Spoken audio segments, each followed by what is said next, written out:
Doctor Yunus কি এবং কত বড় মাপের জিনিস তিনি নিজেই জানিয়ে দিলেন।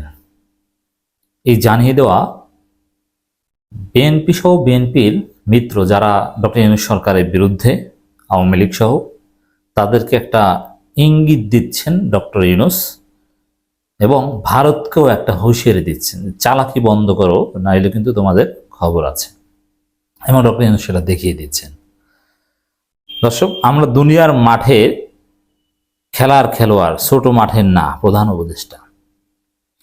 এর মানে আমরা এটা জানেন যে আমাকে বোঝাতে আমরা বলা হয়, এটা সম্মানসূচক এক ধরনের গ্রামার। যেমন আল্লাহ তো এক, কিন্তু আল্লাহ কোরআনে বলেছেন যে আমরা ইন্না নাহনু নাযালনা যিকরা ওয়া ইন্না লাহু লাহাফিজুন, মানে আমরা কোরআন নাজিল করেছি, অথচ কোরআন তো আল্লাহ নাজিল করেছেন। এরকম আল্লাহ নিজেকে বোঝাতে অনেক জায়গায় প্লুরাল ব্যবহার করেছেন। এটা পৃথিবীর বিভিন্ন দেশের ভাষা আছে, বাংলা ভাষাও আছে। এখানে আমরা বলতে সরকারকে যদি আমরা ধরতে পাই, তবে বেসিক্যালি নিজেকে বলেছেন যে আমি দুনিয়ার মাঠের খেলোয়াড়, মানে বিশ্ব খেলোয়াড়। আর বিশ্ব খেলোয়াড় হলে বাংলাদেশ তো কিছুই না। অতএব বিএনপি চালাকি করছো আমার সাথে, আমার পতনের দাবিতে আন্দোলন করছো, এত সোজা। আবার ভারতের সাথে বিএনপি আওয়ামী লীগ হাত মিলিয়েছো, ভারত আমার কিছুই করতে পারবে না। প্রফেসর ইউনূসের কথার লক্ষ্য উদ্দেশ্য এটা, এই বার্তাটা দেয়া। আশা করি প্রফেসর ইউনূস যে কথাটা বলেছেন, আমরা দুনিয়ার মাঠে খেলোয়াড়, ছোট মাঠের না, প্রধান উপদেষ্টা নিজে কি জিনিস, কত বড় মাপের জিনিস, এটা বুঝিয়ে দেওয়ার উদ্দেশ্য তারা বুঝতে পেরেছেন যে ডক্টর ইউনূসের সাথে লাগতে আইসো না। দেখেন, ভারত এক সময়, বিএনপি এই ভারতে এটা থেকে শিক্ষা নেই। বিএনপি তো কিছুই না, বিএনপি তো ধৈঞ্চা, ঈদের পর আন্দোলন পারে, চাঁদাবাজি লুটপাট করতে পারে, আর কিছু পারে?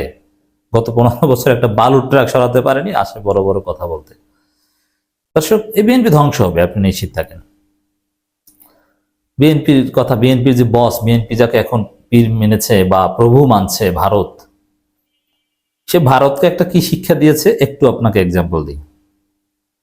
ভারত একসময় ভেবেছিল, এমনকি হাসিনা পালানোর পরও, এবং ভারত এই কাজই করেছিল, তারা ভিসা কমিয়ে দিয়েছে। বাংলাদেশের লোকজন চিকিৎসা নিতে ভারত যাবে, তারা ভিসা দেয় না। তারা বলছে এবার বুঝো মজা, ভারতের সাথে চালাকি করো, ভারতের প্রিয় হাসিনাকে পাঠিয়ে দিয়েছো। তারা কোঅপারেট করে না, ভিসা দেয় না, সরকারি কিছু কাজ ছাড়া বেসিক্যালি ভিসা দেয় না। আগে ঘুরতে আসতা, তাও ভিসা দেয় না। তারপর অনেক পণ্য রপ্তানি বন্ধ করে দিয়েছে, যে আমাদেরকে পেঁয়াজ দিবে না, আলু দিবে না, চাউল দিবে না, গরু দিবে না। তা বুঝো এবার না খেয়ে মরো, ডাল দিবে না। মানে ভারতের চিন্তাটা ছিল এরকম যে তারা বিভিন্ন জিনিসপত্র দিবে না, ভিসা দিবে না, বাংলাদেশের মানুষ চিকিৎসার অভাবে মারা যাবে, বাংলাদেশের মানুষ চাল ডাল পেঁয়াজের অভাবে মারা যাবে, না খেয়ে থাকবে। কিন্তু ডক্টর ইউনূস দেখিয়েছিল যে তুমি না দিলে না দাও, তোমার পেঁয়াজ তোমার ঘরে বসে পৌঁছবে, তোমার কৃষকরা কান্নাকাটি শুরু করবে, তুমি নিজেই কিছুদিন পর হাত পা ধরবে, স্যার আমরা ভিসা দিই, প্লিজ স্যার আসেন আমাদের কাছে। ডক্টর ইউনূস অলরেডি বিকল্প তৈরি করে ফেলেছে। দর্শক দেখেন, এই চিকিৎসার কথাটা বলি। ভারতের যে চিকিৎসা খরচ, এমনকি চেন্নাই, দিল্লি, মুম্বাইয়ের কথা বাদ দিলাম, পশ্চিমবঙ্গে আমরা যারা যেতাম, তার চাইতে অনেক উন্নত চিকিৎসা, তার চাইতে অনেক কম খরচে প্রফেসর ইউনূসের জামানায় অলরেডি আবিষ্কার হয়েছে। কিছুদিন পর দেখবেন যে আরো কত সহজ হয়। আপনাদের অবগতির জন্য জানাচ্ছি, চীনের 2টা প্রদেশে বাংলাদেশ থেকে খুব সহজে যাওয়া যায়। এরা ভিসা প্রক্রিয়াও সহজ করেছে, ভিসা ফিও কমাচ্ছে, আরো অনেক উদ্যোগ নিচ্ছে প্রক্রিয়াধীন। সেখানে আপনার বিমানে যেতে হবে। তা ঢাকা পশ্চিমবঙ্গ বিমান ভাড়া আর বাংলাদেশ চীনের ওই প্রদেশে বিমান ভাড়া প্রায় সেম, সামান্য একটু পার্থক্য। আর বিমান ভাড়া একটু বেশি হলেও থাকা খাওয়ার এবং চিকিৎসার খরচ ভারতের চাইতে চীনের ওই জায়গা কম, এবং চিকিৎসা অনেক উন্নত। আপনি বাংলাদেশি টাকার 80-90 টাকায় 3 বেলা ভাত খেতে পারবেন। আবার পাকিস্তানের কিছু কিছু জায়গা আছে, ইসলামাবাদ, করাচি, বিভিন্ন জায়গায়, যেখানে চিকিৎসা ব্যবস্থা ভারতের চাইতে অনেক উন্নত, তবে সব চিকিৎসা না, কিছু কিছু দিক।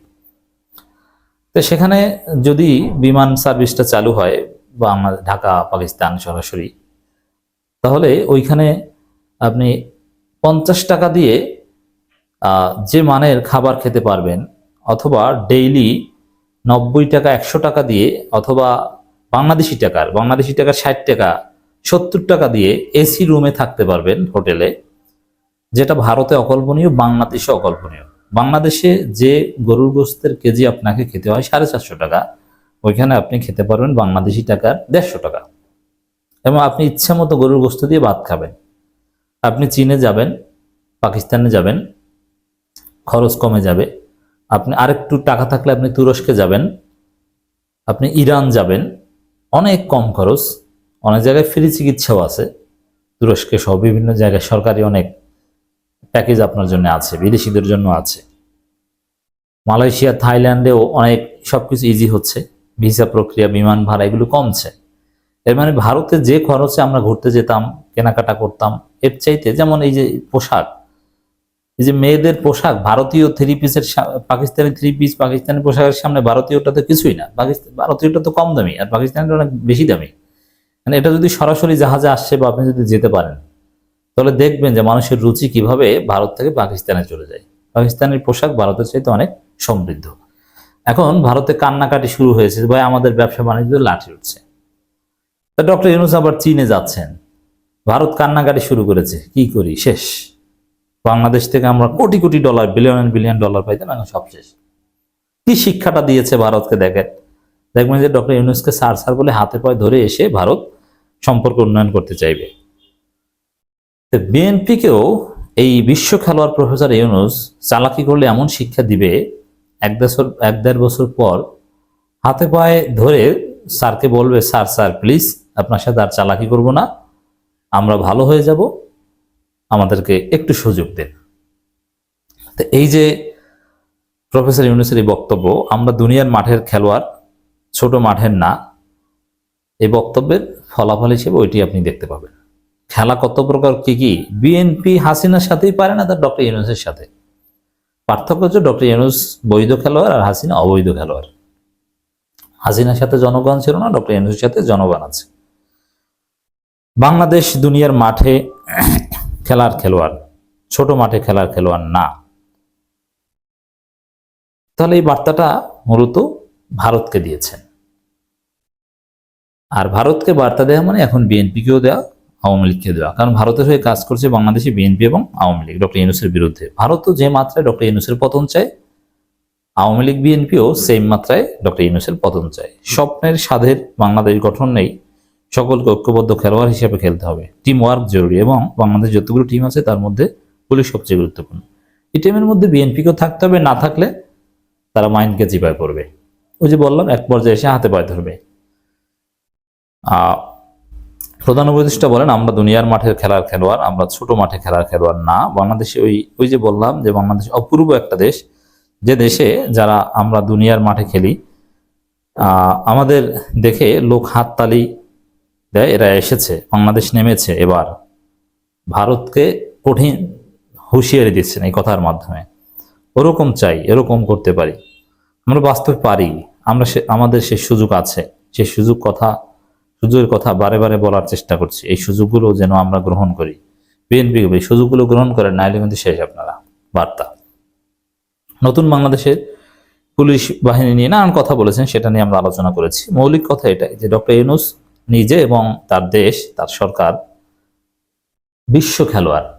বিএনপি, ভারত তার সাথে চালাকি করতে আসবেন না, একুলুকুল সব হারাবেন। ভারত যেরকম হাহুতাশ শুরু হয়েছে, ওরকম বিএনপিরও কিন্তু শুরু হবে।